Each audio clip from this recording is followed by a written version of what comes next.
spet nova oddaja. Moj odnos do zdravja na Ljubljana TV.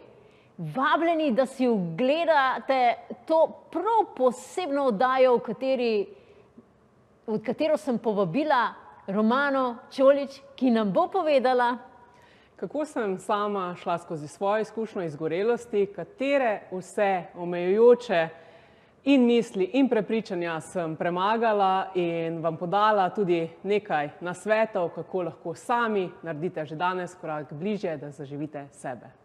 Tako da, ziher se vidimo Ljubljana TV v petek.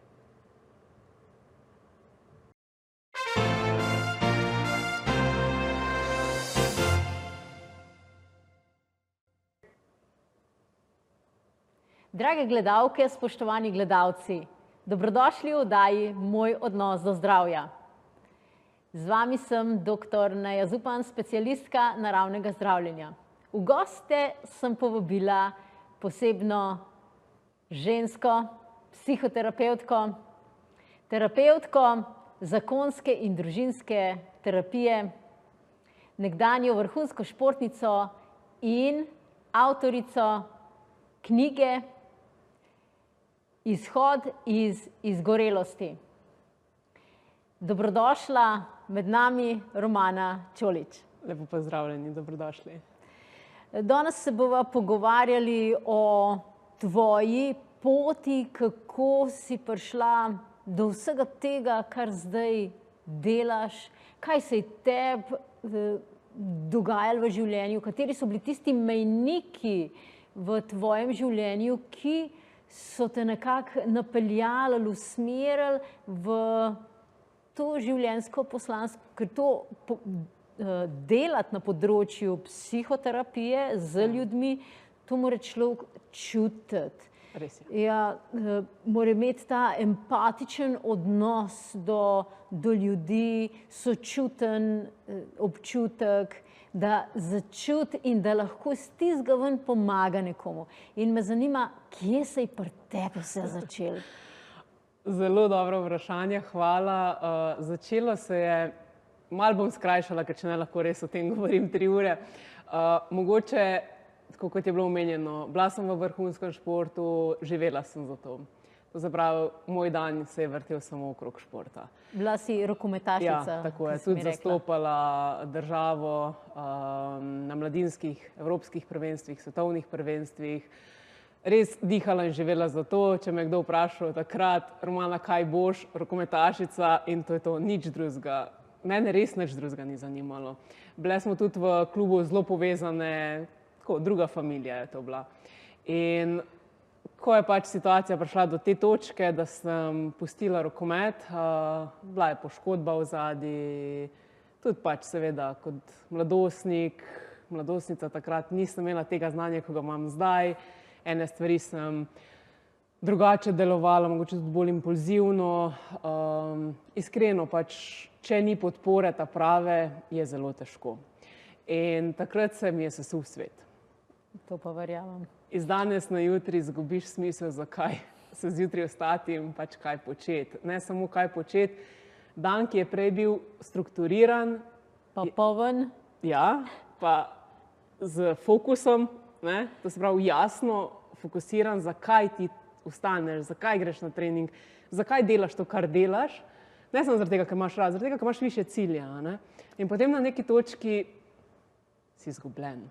Jaz sem to dala vedno primerjavo, ko da padeš iz Marsa na Zemljo, gledaš tile svoje vrstnike kot ene tujce in se rečeš, ok, kaj delajo? Kaj moji vrstniki delajo? Jaz nisem vedela, kaj delajo, ker pač res nisem poznala sveta izven rokometne dvorane.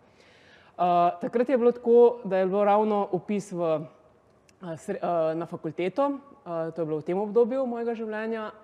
Jaz sem si vedno, tako malo sem kreativna duša. Vedno sem si želela ustvarjati, tudi notranji dizajn me je zanimal in sem šla na sprejemne izpite.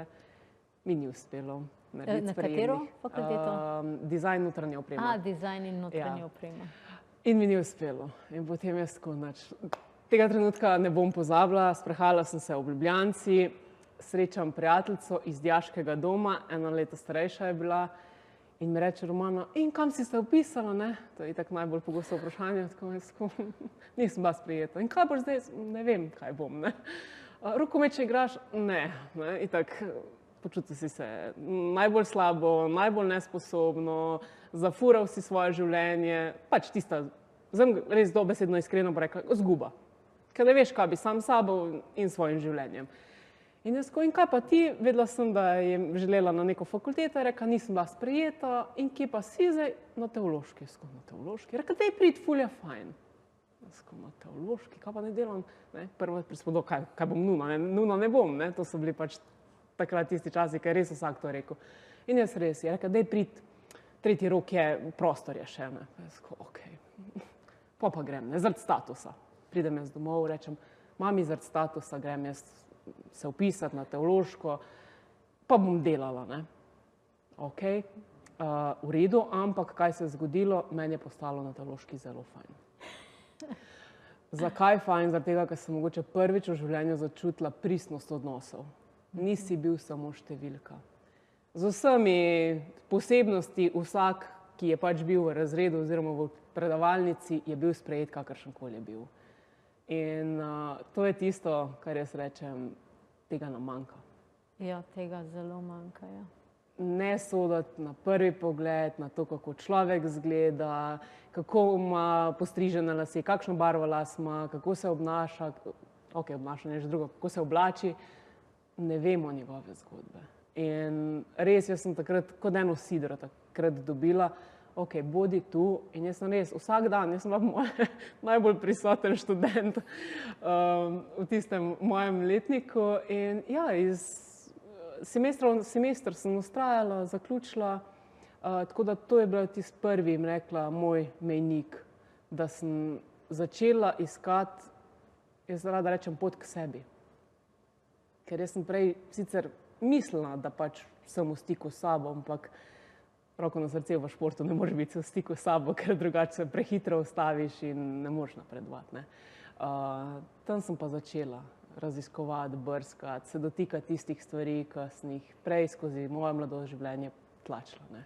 Katere so pa tiste stvari, recimo zdaj si rekla, da si končno začela prihajati v stik s sabo, da si v vrhunskem športu potem videla, a ne nazaj, kaj ni bilo, česa je manjkalo, kaj si ugotovila pri sebi, kaj je bilo tisto, kar je manjkalo? Manjkal je iskreno ta stik s seboj v tem smislu, kaj mi telo sporoča, ne. Ker v športu, mislim, ogromno takih primerov je, pa jaz res mislim, da je prekratka oddaja, da bi vse to govorila. Pač malo imaš zvit gleženj, ni problema. Imaš malo fejst zvit, ni problema, ne. Dej bandažo gor, tekma je, greš na vse ali nič, ne. Sploh, če so to večje tekme, mislim, treniral si toliko in toliko mesecev, toliko in toliko let se pripravaš, ne boš obupal zdaj tam, ker ti je ful pomembna tekma, ne. Tu sem se naučila, da je postati nežen do sebe ključno. Da jaz se obračam k sebi, da jaz se vprašam, kaj je meni okej, ne.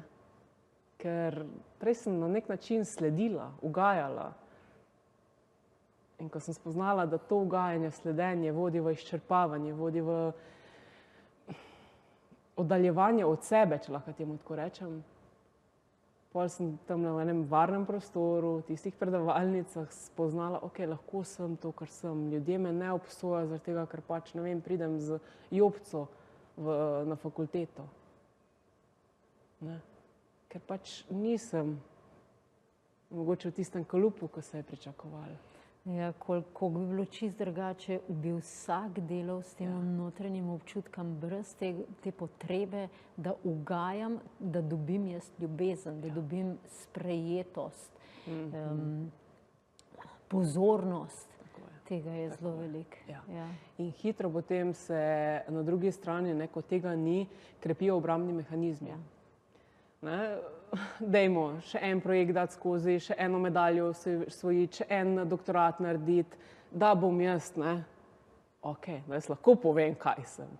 Oziroma ne, kaj sem, ja, kaj sem. Ker poanta je, da moram jaz začeti pa prepoznati odgovore na to, kdo sem. Super, da imamo mi te titule, ampak tudi v knjigi večkrat napišem, ne, to so lepi sijaji, ne, pač jaz to dam v primerjavi z medaljo. super je dobiti medaljo, res, ponosen si, lesketa se, odlične. Ampak to je... Ja, na dolgi rok, jaz zmeraj rečem, to ne moreš s sabo nesti. Točno to. In recimo, zdaj, ko si rekla, ta izjemno pomembno vprašanje, kdo si ti?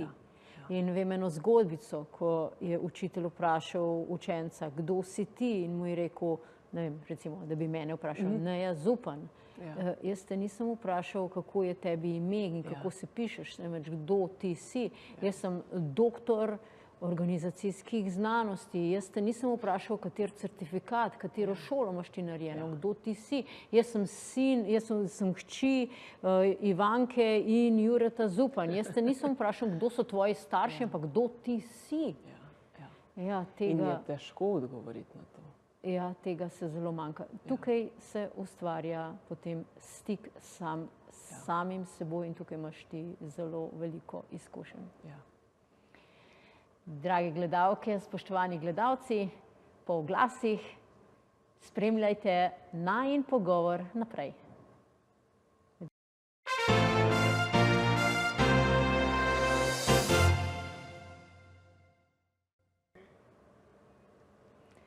Govorila si o tem, kako nisi vedela, kdo si. Samo kaj si s tistimi medaljami, z hitenjem iz ene tekme v drugo tekmo. Kako si prišla do tega, da si začela spoznavati, kdo ti si? To je bil proces. To je definitivno... To je povsod je proces. To nisem tako pok. Ja, res je. Se pravi, mogoče je bil ta prelomni trenutek fakultetno izobraževanje, pa potem v bistvu izobraževanje za naprej za psihoterapijo, kjer v bistvu se obrneš malo vase. Jaz dostikrat rečem, fokus imamo takole dostikrat obrnen. Ne, dajmo ga samo takole obrniti. In se samo mogoče parkrat na dan, jaz rečem tako 1000krat na dan, se moramo vprašati, kaj potrebujemo v tem trenutku. Mi pa divjamo. In to sem jaz začela delati. Kaj potrebuješ, Romana? Prvi odgovor je bil tako, ne vem. Ostani s tem in probaj začutiti, kaj potrebuješ. Probaj začutiti svoje telo. Kaj si sploh želiš? Kaj čutiš? To so rekla, te stvari, ki nam dajo majčkeno informacije o tem, kje jaz sem, kaj je moja potreba konec koncev. Seveda je potem treba iti tam malo tisto preteklost, da vidimo, zakoreninjene vzorce, da vidimo prepričanja, ki so bila in da v bistvu se vprašamo, a sem jaz zdaj to prepričanje, ki se mi je ustvarilo leta 1900, jaz rečem, ali sem jaz danes že kaj drugega, ker potem lahko tole opustim, pa se malo updateam, naredim nove informacije, svojim možganom dam nove informacije in začnem delovati drugače. In če pogledam 10 let mojega življenja, zadnjih 10 let recimo, ali pa 15, mislim, 15 let nazaj pa danes, jaz sem druga Romana.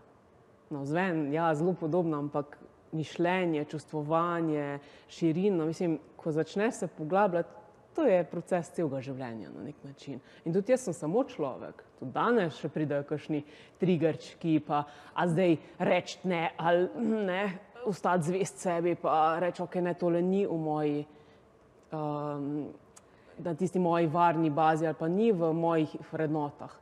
In se mi je zgodilo sploh skozi poslovno pot, da sem v preteklosti, bova rekla recimo, ne vem, tako 2-3 leta nazaj, še kakšno stvar vzela, ker sem rekla, je za mene dobro za moje izkušnje. Zdaj tega več ne delam. Ker to za mene dobro, za moje izkušnje, je mene izčrpalo, je meni povzročilo toliko stresa, da sem se pobirala potem po zaključenem projektu toliko in toliko časa, da ni bilo vredno, ni balansa. In zdaj res vsakič, ko dobim kakšno priložnost, a jo čutiš? Seveda so izzivi in ne bo vedno lahkotno in varno. Konec koncev, ne vem, ali oddaje, ali kakšni podcasti, ali kakšni projekti sodelovanja s kom. Ja, je malo treme, je malo strahu, ne? Kako bom pa izpadel? A bo v redu?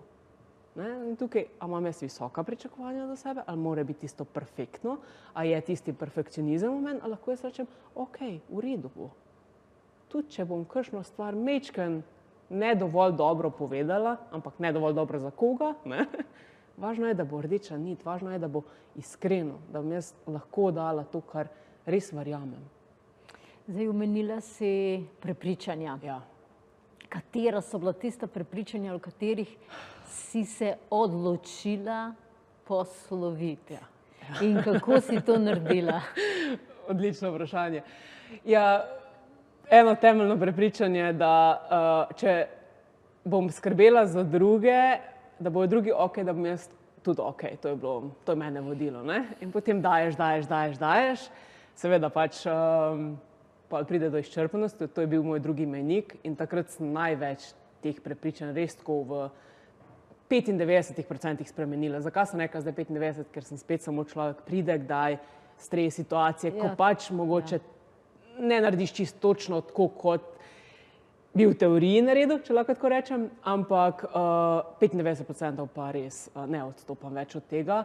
Zakaj? Zaradi tega, ker sem ravno spoznala, kako gre meni energije in da bistvo, komu moram jaz ugajati v svojem življenju, je sebi. Ker ko bom jaz ok, ko bom jaz v ravnovesju, ko bom jaz imela energijo, bom lahko tudi iskreno dajala. In kako to narediš? Ja, zavedanje, to je prvi temeljni. Kako pa prideš do zavedanja tega?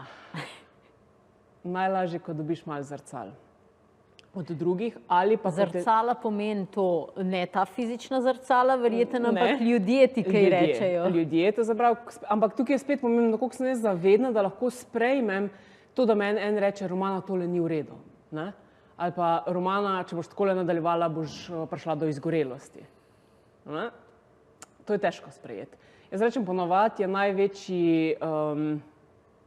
največja točka pri posameznikih, tista določena točka frustracije, ki jo mora vsak posameznik začutiti oziroma doživeti, da se ustavi. Ker mi premalo, kot smo prej govorili, prepoznavamo, kaj nam naša čustva govorijo. Premalo smo v stiku s tem, kaj mi telo sporoča, telesne senzacije. Ti se usedeš ali kaj, ali to hodiš pa dobiš te občutke, ali se usedeš pa kaj poseben delaš, ali kako, na kakšen način, da še malo gledalcem osvetljiva, kaj lahko sami naredijo. Kako si ti to naredila, ne vem, recimo, da povem svojo izkušnjo, ne? Jaz se zjutraj usedem prav z namenom, da naredim tako pregled stanja v telesu, kaj se dogaja.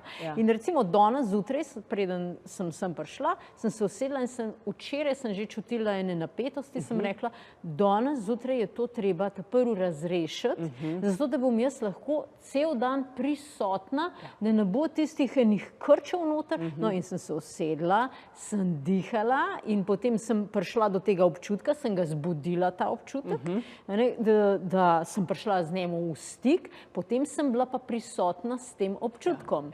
A ti delaš kaj drugače? To je zdaj praksa, ja, ampak ne moreš pa začeti s tem, če nimaš zavedanja, kaj mi sploh, katera čustva sploh jaz v svojemu kontekstu, v svojemu svetu, jaz rečem, ker vsak je svoj svet, ne, to pomeni z vzorci, prepričanji in izkušnjami v življenju, katere občutke jaz sploh imam dovoljenje izražati, katerih ne. To se pravi, majčkeno to poglobiti. Fokus pa je res dati na telo. To se pravi, koliko lahko jaz majčkeno, dostikrat rečem, dajmo samo zapreti oči, globoko dihnati, pa izdihnati. Ok, kaj čutim, kje se nabira napetost? In jaz verjamem, da vsak, tudi od gledalcev, lahko to začuti. Ok, a je v ramah napetost, a je v križu, hrbtu zadnji napetost, ali me črviči tlele v trebuhu, ne? Ali sem živčna, pa imam čisto potne roke. To je nek znak, telo mi nekaj sporoča. Jaz dostikrat rečem te telesne senzacije, od potenja do napetosti, do občutka teže, do bolečin v vratu, ko imajo eni kar takole občutek, da jih kar dol tiši, ne? To so lučke v armaturni plošči. Tam vsaka lučka nekaj sporoča. Enako nam naše telo sporoča. In tu je ta prvi stik, da jaz začnem vzpostavljati stik z svojim telesom. Se pravi, ta prvi ti začutiš? Ja. Se usedeš, začutiš? To je bilo, bom rekla, na začetku. Zdaj je zelo podoben proces, kot si ga ti omenila.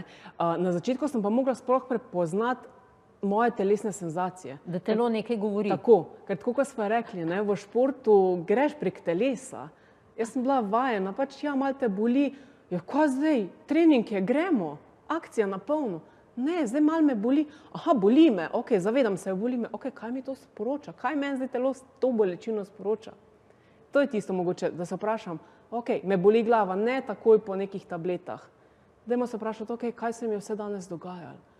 koliko naporno sem imela, ne vem, v službi, koliko stresno imam doma, koliko enih stvari sem si naložila, pa mogoče mi je preveč. Ok, telo mi sporoča nekaj. Ne, to so naši alarmi. Pol pa so, bom rekla temu, rituali, ki pa lahko je meditacija, je čuječnost, je dihanje. Mislim, dihanje je fenomenalno orodje, ki ga premalo uporabljamo v svojih življenjih. Toliko nam je samoumevno, ne? Ampak če malo zavestno dihamo, se tudi lahko pomirimo, ne? In lažje začutimo sebe. Ker ko smo mi v stresu, v 5700 obveznostih v dnevu, je takrat se ne čutiš. Koliko časa si potem ti dnevno vzameš za to, da čutiš sebe?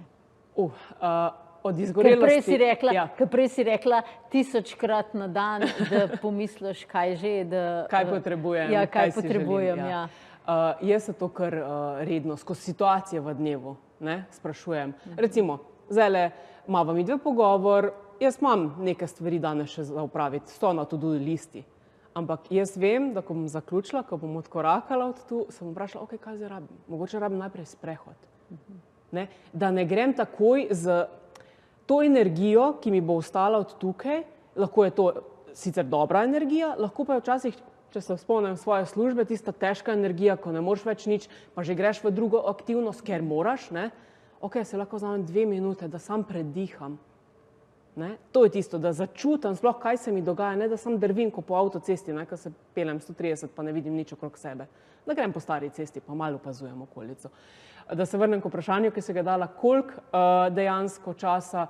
Jaz bi rekla, da težko je opredeliti časovno, ker res živiš pol to.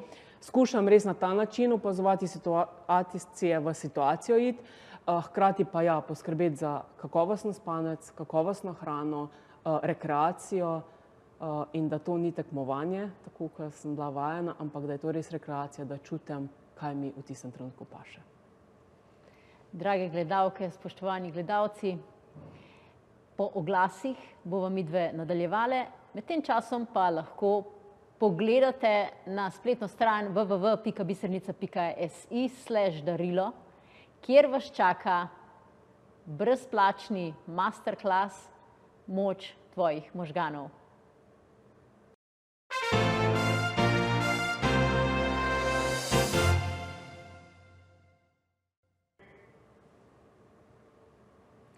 Omenila si izgorelost, da si doživela tudi to točko. Jaz verjamem, da veliko naših gledalcev se zelo lahko poistoveti s tem. Ampak ko smo se midve pogovarjali, si tudi zelo lepo povedala, kaj izgorelost tudi pomeni. Napisala si tudi knjigo na to temo, Izstopi iz izgorelosti. In zaživi sebe. Ja, in zaživi sebe, ja. Daj nam povej, kaj te je res pripeljalo do te točke, da si začutila, da si izgorela. Ja, da ne boš izgorel, ne delaj to, da ne boš do izgorelosti prišel. Ja, ne počni tega, ko boš do izgorelosti prišel.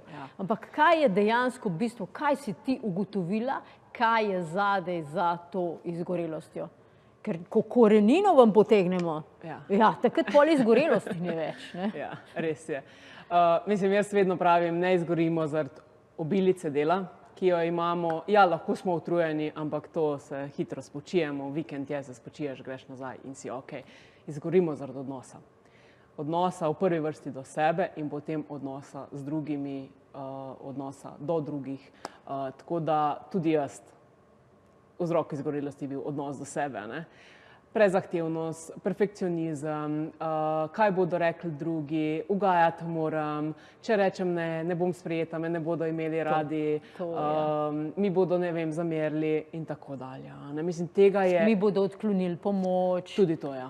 Tudi to. Ta je taka zelo močna. Sama bom mogla vse narediti. Ali pa ta strah, ne, ostati sam. Če jaz zdaj povem ne, bom ostala sama, ampak čisto iz moje izkušnje, jaz rečem v redu, mogoče je moj vzorec ugajati na nek način, ampak ko sem bila smehna, sem ugajala očetu mami. Oziroma pač izhajam iz ločene družine, tako da samo enemu staršu. To je simpel. Ko pa jaz odraščam, pa ko pridem v en odrasel svet, je pa teh drugih preveč, jaz bom res banalno rekla, ampak to uporabljam, nisem kameleon, da se lahko tako hitro spreminjam, pa vsem ugodim. Ne? In to je tisto, kar moram začutiti, kdo zdaj jaz sem, ne? Kaj je meni pomembno, kaj si jaz želim. In iz tu v bistvu se mi zdi pomembno začeti izhajati. Kaj so moje potrebe, kaj so moje želje, kaj je zdajle tisto, kar je za mojo pot, za mojo rast pomembno, da v tistem trenutku naredim. In v tej izgorelosti, kdaj si jo to doživela? 3 leta nazaj, slaba 3 leta nazaj. 3 leta nazaj. Kaj si potem naredila drugače? Kako si prišla ven? Ja, zdaj to je bilo tako, da jaz sem, to je bila v bistvu moja druga izgorelost, ki sem jo ozavestila. Prvo sem ozavestila s pisanjem knjige, ker je bila izgorelost v športu, pretreniranost, tega je žal ogromno. Ja. Premalo se govori, ampak ok, to mogoče kdaj drugič. Druga izgorelost je bila pa, ko sem jaz imela redno službo, popoldanski SP, v glavnem poln delovnik, spet tako v športu, ne? Na polno urnik je bil zapilan, za zdravo telo zvečer še pač v telovadnico, da pač, ne, ker to je zdrav duh v zdravem telesu. In že tu je pomemben alarm. Glede na stil življenja, ki ga posameznik živi, dajmo se res vprašati, a zvečer ob 8 je res zdravo, da grem jaz tamle na polno trenirati. Ne, povečujem notranji stres. In to sem jaz pač na koncu prepoznala. Mene je ostalo to, da se mi je pol leta, mogoče kakšen mesec več, dogajalo, da sem vsak mesec en teden zbolela. In pač bolniško, greš do zdravnika, bolniško odpre, vsi izvidi so bili BP, vse ok, na koncu me je 7., 8., ko sem tja prišla pogledala, rekla, ok, Čoličeva, kaj se dogaja? Sem rekla, ne vem, vi mi povete, malo se mi je dozdevalo, ampak seveda težko si je priznati. In to je mogoče v procesu, tudi za gledalce, pomembno. Če čutite, ja, težko bo tisti reči, ja, to se mi dogaja. Ampak sam čutite, pa sledite temu, kar se dogaja, ker telo vam sporoča, da nekaj je preveč. Ne? No, jaz sem, hvala Bogu, imela zdravnico, ki je hitro rekla, ok, izgorelost. In takrat sem jaz dobila bolniško, ostala doma. In moje vprašanje je bilo, ok, Romana, a res želiš živeti tako življenje? A želiš životariti? Ker jaz, zdaj, ko se nazaj gledam, se jaz nisem živela, jaz sem životarila. Jaz sem opravljala stvari na mojem urniku. Spisek nalog. Tako. Tako kot v športu. Ja. Tekma, borba. Tako. Točno to. In na nek način ugajala. Sistemu. Mogoče sistemu. Ne toliko dotično konkretnim drugim osebam, ampak sistemu, ampak na začetku je še bilo, ok, se bo vikend, pa mi jaz, ne vem, šla, ne vem, hoditi, pa na kolo, ker pač to rada počnem, pa se bom malo družila. Ma na koncu je bilo premalo. Tisti vikend je bil premalo. Sem čakala dopust, ja, takrat sem ni tako zbolela. Ne? In to so, rekla, tisti največji moji aha momenti, pol bi, ok, nekaj boš mogla spremeniti. In kaj si spremenila? Spremenila sem to, najprej bi rekla, seveda me je bilo strah, ker vsak reče, tebi je bilo lahko. Ma ne, tudi mene je bilo strah. Spremenila sem to, da sem se odločila, da dam odpoved. Spet, marsikdo bo rekel, tebi je bilo lahko, ker si že tam imela nek svoj biznis v zadnji. Ma ja, sem ta biznis, vse je super, res sem ga imela, ampak to ni taka varnost, kot mogoče se včasih predstavlja navzune, ne? In ja, normalno me je bilo strah. Strah me je bilo te eksistence, a bo vsak mesec dovolj, da jaz plačam prispevke, da dam za položnice, da kupim hrano in da imam mogoče za kakšno kavo za tisti moj užitek. In sem rekla, nič, ok, Romana, zdaj se pa usedi, ja, to veš, da ne gre več na ta način. In sem šla, kaj so tvoje spretnosti, sposobnosti, znanja, ki jih imaš. Če slučajno ta A-plan, to zapravo, da grem samo polno v svoj SP, ne bo rato. Evo, v 3 letih, da potrkam, ne? Vse funkcionira. Je zalaufalo, zakaj? Zaradi tega, ker vem, okrepila sem tisto lastno vrednost, kdo jaz sem, pa kaj lahko dam. In hkrati sproti nisem več toliko fokusirana na cilj, kar je bilo prej tudi meni znano, ampak uživam na poti in sproti izbiram stvari, ki me izpopolnjujejo v tistem trenutku. Seveda brez podpore, coachinga ne bi šlo. Ja, to jaz tudi pravim ljudem nujno, zakaj imam jaz 2 mentorce? Zato, ker mi one dve z njihove perspektive pokažete, kaj jaz, ko grem kafjakar s kono, nekaj ne vidim levo pa desno, mislim, tole delaš, ali pa ona, daj tole naredi drugače, in da lahko naredim drugače, zato da bolj zaživim v skladu z mojim notranjim potencialom. Prej, ko si rekla, zjutraj služba, popoldne še svoj SP, pa še ta trening, močen trening. Jaz zmeraj rečem, zjutraj, recimo, greš v službo zato, da se psihično zgoniš, pa greš pa še v fitness, da se še fizično zgoniš. Se pravi, pa sam še padaš dol in ni kančka časa za kontemplacijo. Kaj se dejansko znotraj dogaja. Tako da, daj mi povej, tale knjiga, ki si jo napisala, ta knjiga je, rekla si, da iz tiste prve športne izgorelosti, ampak kdaj je išla ta knjiga? Lani avgusta. Aha, pa si pa že dopolnila to drugo izgorelost noter? Ja, je že noter druga, ker po drugi izgorelosti je v bistvu nastala knjiga in z procesom pisanja, coachingi takrat sem zavestila, da v bistvu kaj te je pripeljalo? Ja, da je bil že tam ena orenk izkušnja izgorelosti, ker se je pa poznala čisto na fizični ravni. Kondicijsko, fizično si pripravljen v nulo, vsi parametri kažejo dobro pripravljenost, tebi se pa pozna na manjšem fokusu, več napak, manjša učinkovitost, poškodbe. In to je isto, če gledamo v športu ali pa potem v odraslem svetu v delovanju. Pač malo zbolimo, se nič tazga ni, malo prehlad, dajmo se ustaviti, ker ta prehlad bo vodil. Nekaj pomeni, nekaj ti sporoča. Točno to. Ne pa tableta, pa prehlada več ni, ampak vsaka bolečina, vsaka bolezen ima zadaj sporočilno vrednost. Zdaj pa, da mi dve narediva en tak zaključek, mašnico zategneva. Kaj je tisto, kar bi ti sporočila še gledalcem in gledalkam? Zdaj, jaz bi vam sporočila rada to, da ne čaka, da pride do najnižje točke. To se mi zdi ključno.